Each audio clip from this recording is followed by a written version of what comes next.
Hello, everyone, and welcome back to another episode of Classic Gamer 74. I am your host, Anthony Gamer, and joining me today is my dear friend, Lawson. Hello, everyone. Welcome back to Classic Gamer 74. And today we're going to be discussing the NES game Super Dodgeball and some of the various ports of this here game. Right you are, Lawson. Now, we're going to first talk about the NES game as we are in the midst of our NES unit, and then we'll talk about some of the various other ports of this game. Now, believe it or not, this NES game is actually a port of a 1987 arcade game that was developed and made by Technos Japan. Now, the NES game was released in 1989. It's a little bit different than the arcade game, as you'll see, but overall, it's the same in a lot of ways. That's correct. And now, this dodgeball game's a little different than most dodgeball games that you probably played in the past. This one here, it's a little more violent and fun. Yeah, when I was a kid in gym class, the teachers loved to let us play dodgeball. I really think they did it just so they could sit back and enjoy watching us beat the crap out of each other with the balls. Yeah, that's for sure. I mean, kids really don't look forward to it. I think it's more for the entertainment of adults. Totally agree with you on that one. Now, what some people, at least those here in the West, may not know is that this is part of what was called the Kunio-kun game series. It started off with the game Renegade, and it continued on up until Technos Japan closed in 1996. Yeah, and it basically, the character Kunio was like the main protagonist of the game. But when it was released in the West, they westernized it a little bit and changed the character's name. In the original Japanese version, Kunio was the name of the main character in Super Dodgeball, but in the West, he was called Sam. That's correct. So, without further ado, let's get into the game. Are you ready? Oh, ready when you are. Alright, so let's check out Super Dodgeball for the NES. Incidentally, I just wanted to add that this was one of my all-time favorite NES titles when I was a kid. We didn't really own it. My brother borrowed it from his best friend Devin, and we kind of just kept it for a very long time. But anyway, so in this game, it looks like a regular game of dodgeball, but yeah. Lawson, you want to try to explain it? Sure, I'll be glad to. So, what you're doing is, like regular dodgeball, you're trying to hit your opponents with the ball. Except in this one, when you hit them, they're not out, like when we were kids. In this one, you keep beaming them with the ball till you kill them. Yeah, literally, till you kill them. And they float up in the air like angels, and the team with the most survivors is the winner. So, you have 3 players that are out there in the field, and then you have the ones on the sides there that can also beam people with the ball. Now, besides just your regular throws, you have the ability to do these Super Ball moves that will take off a lot of hit point damage on your opponent. Everybody has a unique one. Like Sam, who is the main character, he has this really cool one that just takes out multiple people with one throw. It's not really hard to do these, at least in the NES.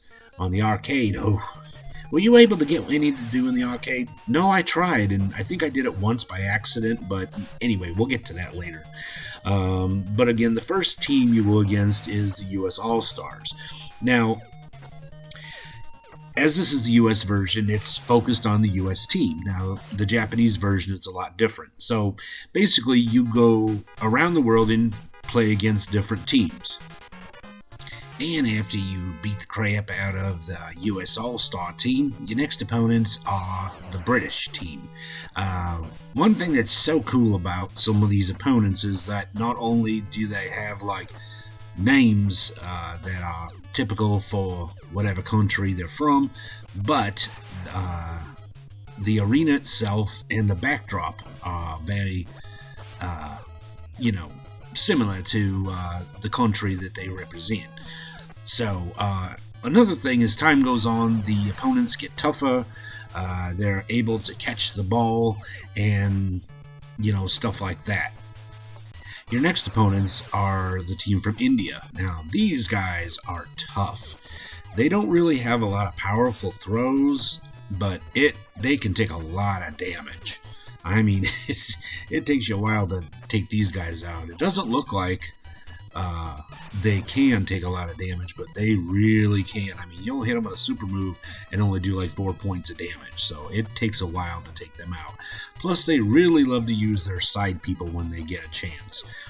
Another thing you'll notice is each country also has kind of stereotypical music for that particular country. Yeah, but it was the 80s, so, just take that into consideration. And your next opponents are Iceland. Now, what's fun about playing in this country is you're actually playing on a sheet of ice, and which actually makes stopping kind of hard when you're running. But it's really cool when you hit your opponents because they like slide on the ice and stuff. It's really a lot of fun. But yeah, this one's challenging too. They, as you can see, they have a lot more hit points than you do. They take damage like normal, and with the ice and them sliding, it's possible to hit your opponents multiple times. Yeah, if you haven't noticed, we're giving you a couple helpful hints as we go along with it, so when you play the game, if you haven't already, we're going to give you a little helping hand there. Your next opponents are the Chinese. Now, it's really neat. You're in the gym here, and of course, they got that picture of Mao, up on the wall. Yeah, and once again, you're treated to that stereotypical music. But anyway, in this one, yeah, they're pretty tough too. They're good at catching the ball, and yeah, so that's pretty much about it. Just use your the Super Ball moves and watch out for those side guys when you face the Chinese. Oh boy, yeah. I don't know if this would fly today. It's true. What you're doing is you're going against now Kenya. Now, again, these guys can really take a lot of damage. I mean, whew. Another thing that's aggravating is you're playing on dirt, so it's really hard to get a footing. Actually, what I would do when you're going to do a running move or do a running and jump move or a running super move, you use less space because you actually get a footing faster. But like I said, these guys are tough. They catch more balls than they get hit with, and they're not afraid to use their power moves or their side people either. So, pretty tough team, to be honest. Okay, the next opponents are Japan. So if this stereotypical music and all that is... Don't forget that this was actually made by a Japanese company, so exactly. Nice backdrop there. You got beautiful trees, and you got Mount Fuji. And yeah, these guys are pretty tough too, which you kind of expect they would be. Their main guy, Fuji, is real tough. His super ball move is kind of like Sam's. So 9 times out of 10, they'll give the ball to him. So just be ready to catch the ball when it's thrown at you. So yeah, best if you can, take him out first if you can. Because the other opponents aren't as tough, and like I said, they'll usually give the ball to him to throw at you, so utilize your side guys, and like I said, watch out for Fuji. And because this game was made in the 80s and the Cold War was still going on, of course it makes sense that your final opponent would be the Soviet Union. Yep, that's for sure. Now, these guys are tough. They can take damage. They have power moves. They're just the tough team overall for you to beat. Yep. Now, here's a quick spoiler. And if you don't want to hear about the spoiler, skip ahead a little while. But we're going to give it to you right now. Okay, in 3, 2, 1. If you are able to beat the Russian team and all your team members survive, you fight a mirror match against yourselves. Yep, now, if you thought the Russians were tough, these guys have the same moves you do, except for they're actually double the toughness of your guys. Yep, so this is the tough one. This is the ultimate test, is to play against yourselves. A lot of people I know that have played this, if they make it this point, they sometimes lose out in the mirror match. But you know, this is the ultimate test. So if you can make it to this point, good luck with your match against yourself.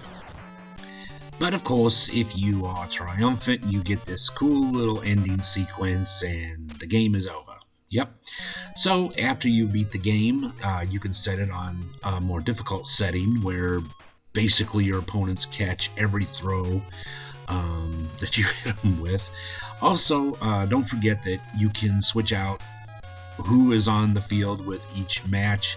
You'll get to know each player and their strengths and weaknesses. So in my opinion, the fun with this game never ends. I mean, I'll tell you, it's just, I've been playing this game for well over 30 years, and I still play it from time to time, and I just love it. I know. You know, one thing that really surprises me about this game, what's that? Well, that it didn't cause a lot of controversy. I mean, killing people in dodgeball and some of the stereotypical music and all that stuff. Yeah, I guess, you know, people just kind of overlooked it, I guess. I mean, it was the 80s and people were a lot less sensitive back then. Yeah, that's true. Anyway, so what we're going to do now is we're going to look at the original arcade game, and then we're going to look at a couple ports that were made of this game.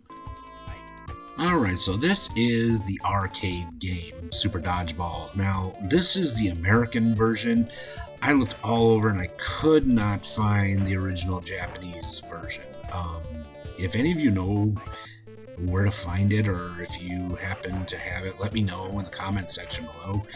And just like the NES game, you are the American team, but you notice that your main character Kunio is a lot bigger than the other players. Yeah, and each year, as time goes on with each new opponent, they have more bigger characters.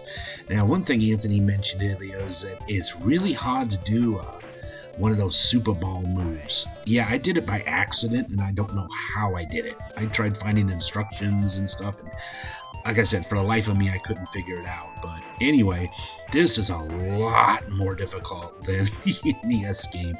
I mean, it takes multiple hits, timing, catching the ball sometimes is hard, and yeah, as time goes on, your opponents have more big guys that throw harder and are harder to take out. So if you are used to the NES game, it's a different learning curve with this one, just to warn you guys ahead of time. So okay, so let's look at the original Japanese version. This was released on the Famicom a year earlier, and of course it wasn't simply called Super Dodgeball. It was called Neketsu Koko Dodgeball Boo. I think I got it right. Yeah, I think you did too. I think actually dodgeball is pronounced Doji Boru. Oh, okay, whatever. I don't speak Japanese. I don't either, but anyway. The Japanese version is slightly different, as you're again following the story of Kunio, the main character. And I think in their version, I believe that you're going against some rivals first of all, because pretty much in all the Kunio-kun games, Kunio has some enemies that he goes up against in one way or another, and that's made very obvious in Renegade, and then in the next game, River City Ransom. So it's pretty much the same in a lot of ways of the version that we got in America. Here's a quick look at the Japanese box, but it's pretty much about the same. Now, in the Japanese version, this would be the first game that had 4 players simultaneously. And they also have the beanball mode, which is in America, where you're basically no boundaries, just running around beaming each other with the ball. Now, the 4 score were not released yet in North America, so we didn't have 4 players simultaneous in this like it does in the Japanese version. So if you get a chance, play both of them and check out to try to figure out and see the differences between the two. Now, calling the other games a port is, the NES and Famicom versions you know, it's kind of a reimagining of the game, as it isn't exactly spot on like the arcade. They kind of took some creative liberties, but one version that is as close to the arcade as you could possibly get was this version that was made for the Japanese computer, the X68000. This is about as arcade close as you can get, with a couple, but again, this was released in Japan, so it's going to follow the storyline kind of like that of the Famicom. Really cool. Once you get the hang of the controls, it's pretty good. Yeah, but one of the problems is still hard to do that Super Ball move, isn't it? Yeah, it is. But still, it's kind of fun to play the different versions and kind of compare and contrast.